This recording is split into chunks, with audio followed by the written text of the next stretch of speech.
the Innovation Podcast with Mark Reed Edwards and Garnet Heraman. Let's start the show. Hey, Garnet, how you doing? Great. How you doing today? I'm doing really well. Hey, we're continuing our chat about experiential marketing with James Kern and Chris Clegg. What are we getting into this time? We're getting into some of the nitty-gritty around technology options and the primacy of data, AR, VR, benchmarking, data for forecasting outputs and engagement levels, that sort of stuff. Just kind of a big thing. I was reading recently in Ad Age that there is a strange sort of inverse or even boomerang effect going on, that a lot of large brands with a lot of money to spend on things like experiential are actually de-emphasizing the over-reliance on digital marketing. And, this comes in the face of like Europe's GDPR and the Facebook, Instagram, YouTube backlash about people's data getting appropriated and monetized, all that larger context. And it's sort of an organic shift back towards real-time face-to-face events, which are becoming a fairly essential part of holistic marketing strategies. I think we're going to get a lot of detail around that and flavor from these two experts in the field. All right, let's get to it. So in the past, brand experiences were mainly in the physical realm, and now with AR and VR, and insert the buzzword you want there, things are changing. So how is the future going to look there?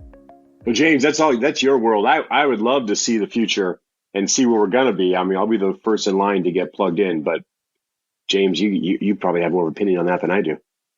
Oh, it's crystal balls, right? If we could all have one that was accurate, it'd be wonderful to tell. But I think, what we're seeing with, these immersive and exponential technologies that are around us, artificial intelligence and voice command, right? We're starting to lose the need for physical interfaces. And I think that, when we look at the future of what potential augmented reality looks like, I think we're going to start having things where we're built into our, daily glasses that we wear on our eyes for either sunglasses or for vision correction. We're going to have these, enabled devices that are completely embedded in other things that are kind of core to our basic function and lifestyle. And it becomes more frictionless the way that we interact with these technologies. And what that does is it gives brands and other types of information delivery systems this ubiquitous access, this omnipresence in our lives that ideally the context and the timing is perfect for us, and that creates even better value to the user to have access to whatever these messages or opportunities or promotions are, or right information at the right time. And I think, that's where we're heading. And I think we're starting to see some of it even now with the major players in voice recognition and these connected home devices where you can talk to them and control your television and control your ice maker and your refrigerator and all these sort of things. I think we're going to start seeing that becoming smaller and more prevalent in a lot of different places in our world.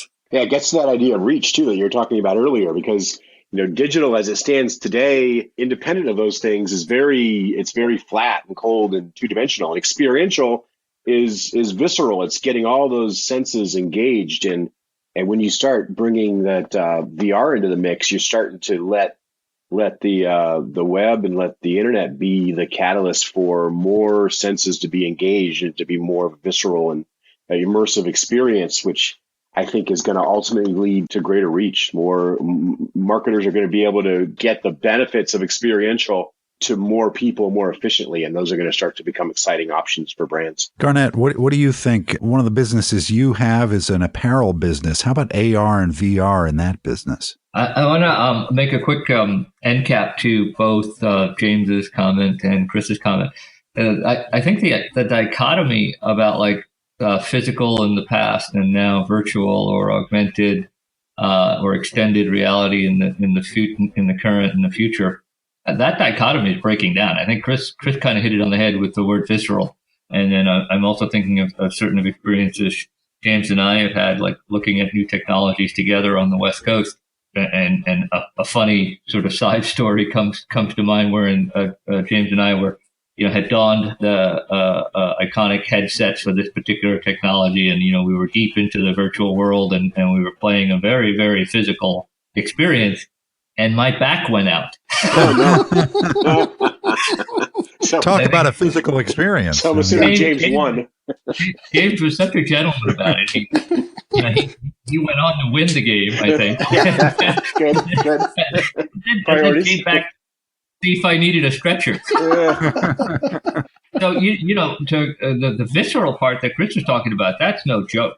I mean, the whole point of immersion is to be able to activate all your senses, as Chris was saying, and to be I would say transporting, right? I mean, literally transporting away from the physical reality that you're in and into this reality that features some compelling aspect of the brand story or the brand experience that is sponsoring the game or the puzzle room or whatever it is that you're going through.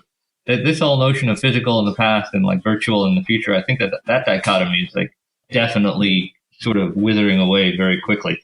To get back to the question that you posed about the apparel industry, this is a really interesting thing. One of my side projects is about working with a famous and fancy producer who is the head of New York Fashion Week. And as you mentioned, I on a much smaller scale, I own an apparel company.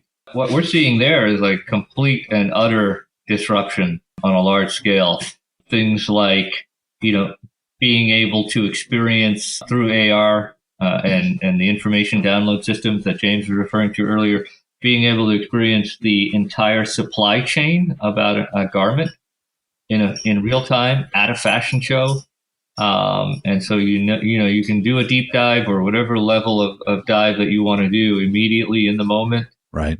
Through the different AR apps, being able to then switch directly from that supply chain perspective, an informational perspective to more of like a purchasing scenario or an ordering scenario at the very least. And then, therefore compressing that time between the quote fashion show, the invoicing, the delivery, all of that stuff can happen quite literally in the blink of an eye. And that is sort of the future at a very high level of the apparel industry. And the challenge is basically finding, because there are multiple solutions to do these, what's known as see now, buy now. The real challenge is that basically a lot of these solutions have been promoted at the brand level and not necessarily at the industry level. And that also is starting to change.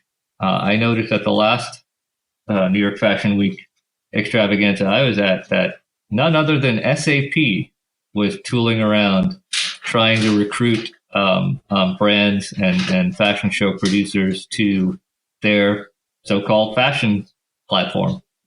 So that's probably a little hint as to where the future is headed. Does that mean it's jumped the shark maybe already if SAP is involved? It's gonna be interesting, right? Because the things you can do with an integration into that SAP type ecosystem are pretty amazing. From a data collection, data analysis, data implementation standpoint, and then all of the different CRM integrations that exist with SAP and within that ecosystem are also pretty compelling. And just the sheer amount of money that SAP can bring to the table to help galvanize like an industry-wide, leading solution, right? Yeah. Pretty compelling. So with these brand experiences omnipresent in our lives, what's the risk of overexposure and fatigue? James, what do you think about that? Yeah, well, I think you're hitting on an interesting point, and it's I think what we start to see, and I think there's some academic research and study on this stuff about people's attention span and mind share, and I think there's lots of increase in ADHD and different things for a variety of reasons, but I think part of it is just the amount of exposure to messaging that we're getting. And, I've seen some statistics that talk about, 20, 30, 40,000 exposures in a day if you're out in a big city environment. And, 95% of those things are going unnoticed by the person who's being presented with those. Yeah, that's the key. Right. It's cutting through the noise. Yeah. Yeah. It's that key is that we filter that stuff out. You know what I mean? Like, I don't think a brand needs to worry about overexposure so long as it is going to be riveted, targeted on who it's talking to, and it's going to be relevant for that person.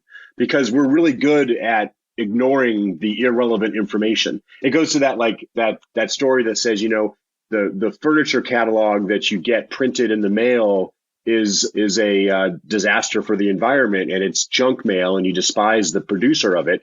Unless you're looking for a couch. If you're in the market for a couch, that's the most valuable piece of mail you could have gotten in the box that day. And so that the importance and even the responsibility that marketers have to find those consumers and target them respectfully is makes that difference. And when the brands don't care, and you've got the car commercials, and you've got the insurance companies, and you've got the same industries just blasting us with advertising, we block that out across the board.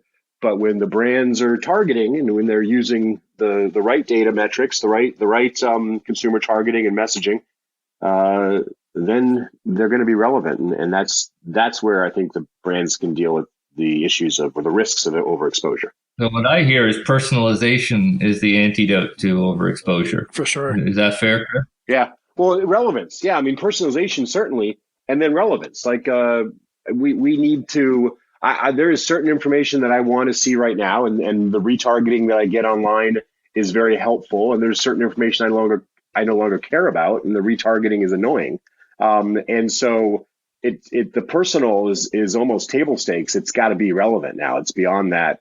Know who I am. It's now know what I want this moment instead of getting in my way with what I wanted yesterday. It's the difference between knowing your first name and knowing what you want and what's relevant to your life. Yeah. And the right information at the right time, I think is a big part of it. Right. And so it's having that mechanism. And you look at, there's some innovators in sort of the digital marketing space, and some of the big clients that I have the pleasure of getting to bring to the stage and help them tell their story. They're invested heavily in the analytics and the metrics to understand what's been happening, and then the system of delivery to get the right message at the right moment to that individual, and closing down the time frame it takes for them to read who that is that's interacting with them, and then find that right piece of content to serve them right away. Totally. That's a huge part of the bleeding edge in these sort of marketing technology ecosystems right now. Yeah, absolutely. So who's pointing the way to the future? What are some real world brand experiences that are futuristic already or will be soon? Oh, I mean, if you just pick up on what we were talking about just now, the right information at the right time and how fast you can deliver that. And I think there's a few different technology ecosystems that are primarily in the digital space, because that's where this networked, connected, always gathering information and always able to deliver information is probably the strongest right now in our society and technology ecosystems. So I think in digital, there's a lot of current capability in that way. And in fact, they talk about it in milliseconds, like literally from the time that a user is doing some behavior on a commercial website, the small number of milliseconds it takes for the algorithm to read what should be the next piece to be served them based on what we're reading from them right now. And so that's pretty impressive. And then when you take it into the physical realm, I think what we're seeing a lot now is this what you guys were talking about earlier, the combination of physical and digital.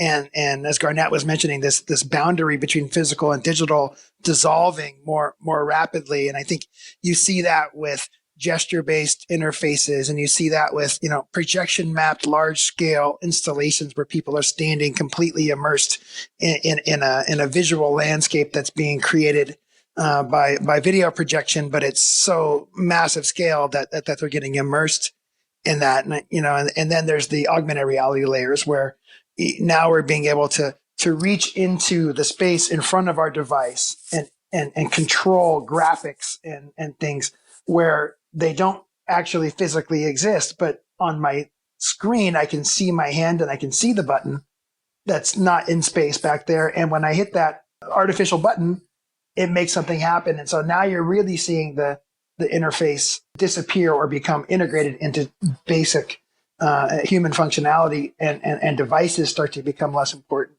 Yeah. So I think there's all kinds of interesting things happening. There's a weird barrier though that I think we have to get over, and it's the ick factor that people don't. The coolness and the amazingness of the new experience is what draws us to it, but the things that make that commercially viable scare us away. It's like the idea that we can make meat in a laboratory that's very environmentally responsible, but nobody wants to eat it because it's just gross to think of meat grown in a laboratory. And it's the same thing with data. I think Facebook and I think Google did a terrible job explaining to people over the last 10 years why they can provide these awesome services for free. And I think they took advantage of the idea that there's enormous value behind the scenes and being able to operationalize the activity and learn from it and use it as marketing collateral. And we're now at this place where the general public is starting to understand and appreciate the level to which we have this information and what can be done with it. And it's icky, it's scary. We don't know how to respond to it. It doesn't feel right. And that is inhibiting innovation. It's inhibiting our ability to kind of monetize these things in a way that's going to make the folks that have the skills and talent really come to market with amazing solutions. And we got to figure that out. And I think we're too far in one direction with the data right now. We need to draw that back and be more transparent. But at the same time, there's a lot of amazing things that are happening in the laboratories from a technology perspective that are looking for that avenue into the general market. And we haven't found it yet. Well, I'd like to I'd like to pick up the thread on data a little bit. And, I think that there's, we talked about physical to virtual. We talked about physical, digital. We talked about technologies. We talked about basically the arc of technology application from gimmicks essentially to more strategic. And throughout all of this was this sort of, embedded in the experiences and behind the scenes, and then Chris picked up on data. I think that there's a real significant risk of backlash about how data is treated, how it's collected, how it's treated, how much lack of transparency there is currently. I think there's a real danger of backlash kind of getting in the way of breakthrough experiences going forward. On the one hand, we're all sitting here talking about, this sort of Shangri-La future of brand experiences. On the other hand, personally in my daily life, I opt out of a lot of brand experiences. Sure. And I think we all do, don't we? Yeah, exactly. My end cap would be basically, figuring out better, more transparent. I have another method of looking at it, which is also more transactional. If you really want to know me and you really want my data, let's make a deal. Sure. And I think maybe 5G will support, platforms and applications that end up making, that data exchange more transparent and I would argue more transactional. Or it could result in innovative ways of getting your data without you knowing it too. So there's that side of it as well. That would be kicking the can down the road. I think that's going to get solved with focus. And I think the thing that's happening on the macro level is the same thing that happens on the micro level, where somebody says, I know I need data. I know when this is done, I'm going to have to report back on something, but I have no clue what I'm going to report on or what data I need. So let me collect everything I can think of. And when I get to my deadline, I'll figure out what to do with that in order to put a report together. It's going to be smart. And so there becomes this anxiety around needing to capture everything that's possible. And you replace that with focus. You replace that with meaningful purpose that adds value to folks on both sides of the equation. And when you have that direction and you have that understanding of, hey, I'm gathering this data because I'm going to use it for this and it's going to make this better, then that starts to make sense. And the folks that are going to benefit from the better are happy to offer it. And the folks that are collecting it are going to save money and have more sanity in the process. So it comes from focus. And there's some areas and some niches have a lot of that and others don't right now. And we spend a lot of time working with our clients trying to help them develop that and then look to see either what aspects of their tools have what they need and what can they let go of and what aspects don't and what do you need to add. And a quick comment on that piece. So Chris is talking about a huge value add that his services company lends into the mix. And it may or may not, in any given engagement, it may or may not be technologized, the delivery of the services. What I'm waiting for, and I've spent a lot of time talking to James about this, whether it's out there. If not, should we build it or should we buy it? So what I keep thinking about is where's the tech, or whether it's a platform or an app, or where basically we are delivering some of that brilliance that Chris gives to his customers about what data you need directly back into the feedback loop to make their data collection that happens in their engagements and make that smarter. Sure. Make it more self-serve, make it more dashboard oriented. James and I spent a lot of time talking about that, where to get it, whether to build it or buy it. Right. I mean, I think that points to there is some hunger in the market from the people who are making these investments in marketing programs to have better insight and better information. And I think the other side, this value exchange that we talk about, and how so many of us opt out of the brand experiences because of the tracking and the data and that sort of thing. And my day job is to create these experiences, and I probably opt out to more than most. I generally opt in when I just want to understand what people are doing out there, and oftentimes halfway through the experience, I'm like, it's the same old thing, and I don't really understand the relevance and what is the value to me, and so I end up opting out midstream, and it just reinforces that when you're starting with a design of an experience for a brand, being, hyper conscientious about the value exchange. And, if the brand is trying to collect some data and some insight, what value are you providing that consumer or end user that compels them to want to trade that information? And it generally has to be a pretty valuable offer for people to really stay engaged and want to do that. Yeah, it has to be a service like Facebook or like Gmail, or it has to be something that makes our life better. It's from the buyers of marketing and the folks that are hiring us to put together these programs. We've found that really they want insight. They want to be able to get insight from the data, and that's not static. It's very subjective to who the stakeholder is, and anybody will find data insightful if it helps them make better decisions. And so, in order to figure out what should be collected and how to collect it, you got to go to that very beginning, and you got to say, who are these stakeholders? What kind of decisions do they need to make day to day? And what information is going to help them make those better decisions? And where does that information exist? And if you don't start there, then you're going to be in this frantic, anxiety-prone kind of place of getting everything you can imagine. But if you do start there, you know exactly what you need to collect and why, and you have that sense of purpose that brings sanity to the possibilities and all the chaos. So it's about relevance on both sides of the ledger, right? Totally. Absolutely. Yeah. Really want to thank James and Chris for being here. Such a great discussion. We did 2 episodes on it. And I think your dog really liked it too, Garnet. Yeah, that's definitely him in the background. So what do we have to look forward to next time? We have a real treat, and a woman whose career cuts across a lot of big themes happening in the world right now, business themes.